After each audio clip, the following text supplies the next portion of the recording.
અમદાવાદ શહેરના જોહાપુરા વિસ્તારમાં Sonal cross road પાસે બનેલી છરીકાંડની ઘટના.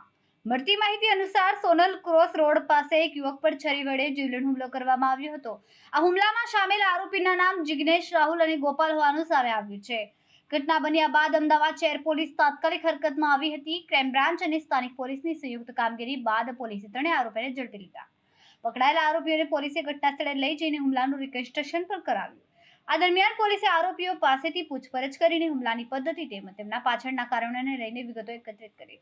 અમદાવાદ શહેર પોલીસે સ્પષ્ટતા કરી કે કાયદો અને વ્યવસ્થાનો ભંગ કરનારાઓ કોઈપણ રીતે છોડવામાં નહીં આવે અને આવા ગુનેગારોને કડક સજા આપવા તમામ કાનૂની પગલાં લેવાશે. ગઈ તારીખ 31 ઓગસ્ટના સાંજના 6 વાગ્યાની આસપાસ સોનલ રોડ 4 રસ્તા ઉપર એક અમન શેખ કરીને છે, એમને હાલ પૂરતું એવું અમને જણાવેલ ફરિયાદમાં કે વાહન રોકી અને અજાણ્યા ઈસમોએ છરીના ઘા મારેલા. એ બાબતની એના ગુનાની તપાસમાં ફરિયાદ લીધેલી.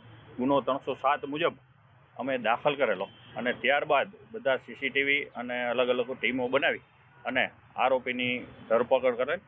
આ આરોપી ધરપકડ કર્યા બાદ કારણ હાલ પૂરતું એવું જણાવે છે કે બેયને બાઇક બાબતે ઝઘડો થયેલ ચલાવવા બાબતેનો.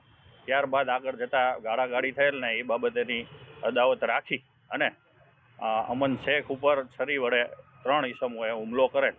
હાલ એ આરોપીની અટક કરવામાં આવેલ છે, જેમાં 3 આરોપી છે એ છે એક જિગ્નેશ ઠાકોર, બીજો છે રાહુલ ખટકી અને ત્રીજો છે ગોપાલ. જે ત્રણેય આરોપીઓ ઓઢવ વિસ્તારના રહેવાસી છે અને પોતે અહીંયા એમના ઠાકોર ગામ છે ત્યાં પોતાના રિલેટિવને ત્યાં આવતા હોય અને આ બનાવ બને છે.